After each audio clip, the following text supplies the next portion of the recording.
falling off the horse, dramatic metaphor indeed. But now here's the thing. There's multiple ways of falling off the horse. It might be the health kind where you're trying to go to the gym but you're not. It might be the career wise, you're trying to scale up into the company but you are falling off your plan.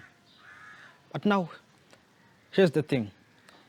Society has actually made our mind to be strategically think of how not to fall off that horse. Should we only focus on how not to fall on the horse, or we should also add on how to get back on that horse?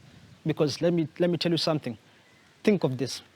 You've been going to the gym for 1 month straight, then you fall off the gym. If you don't know how to get back to the gym, how will you go back to the gym? That just lead up to 7 years of not going to the gym. Get what I'm saying? So the first thing that you do when you fall off, of which you will fall off eventually, because that's how we humans are. And I'm talking about us mere mortals. I'm not talking about the David Goggin kind of humans. They are a different level of us right now. Coming back to us mere mortals. First of all, get annoyed with yourself. The first thing that you do when you create a goal is tell yourself that I'm going to accomplish this goal no matter what. I'm going to keep on pushing, be consistent with it. And now here you are, falling off.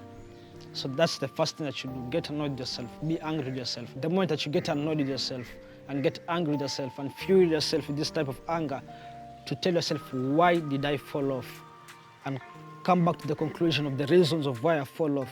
This is what made me fall off. This is what made me fall off. I should improve on it. But here's the catch. Be angry with yourself, but still be kind with yourself. Be angry with yourself of how you allow yourself to fall off, but still be kind. Don't hate yourself, because all of us are human.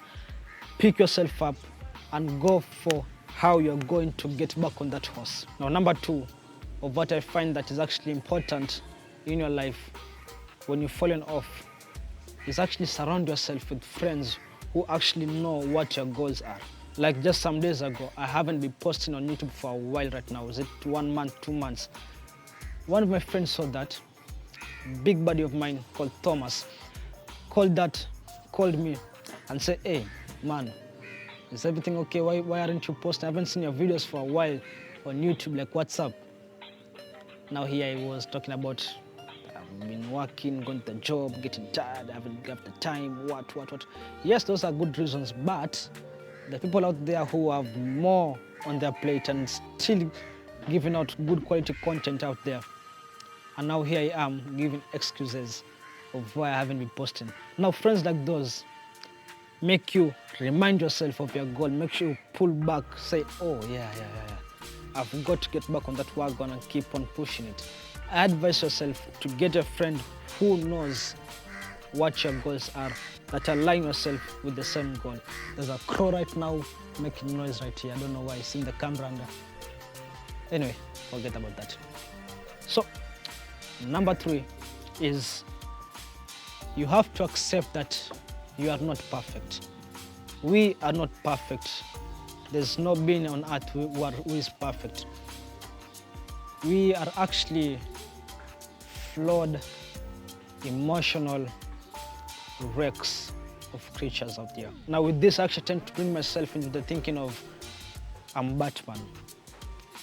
I know this sounds silly saying it, but Batman is the perfect representation of being perfect in other people's eyes, but you yourself know that you're flawed. Like, there's a reason of why Batman is loved by many people out there. Compared to Superman, Wonder Woman, every type of superhero out there, is that Batman is not a superhero, just a human being. A human being who is flawed. A human being who knows that he makes mistakes. A human being who's not even sure of what he's doing is actually bringing change in Gotham. But he still does the thing he does. Now, with this type of thinking, knowing that you're not perfect actually eases your mind, reduces pressure onto yourself, and tell yourself, like, okay, I fell off. Let me start again and see of how I can move forward and not make the same mistake that I did before. Learn from a mistake, learn from why I fell off. Now with that, I actually see that the skill of knowing how to get back onto that horse once you're falling off is actually more important than bringing yourself of not falling off that horse. because most of us try not to follow that horse, but one way or another, you'll find yourself in a situation where you've fallen off and don't know how to get back onto that horse.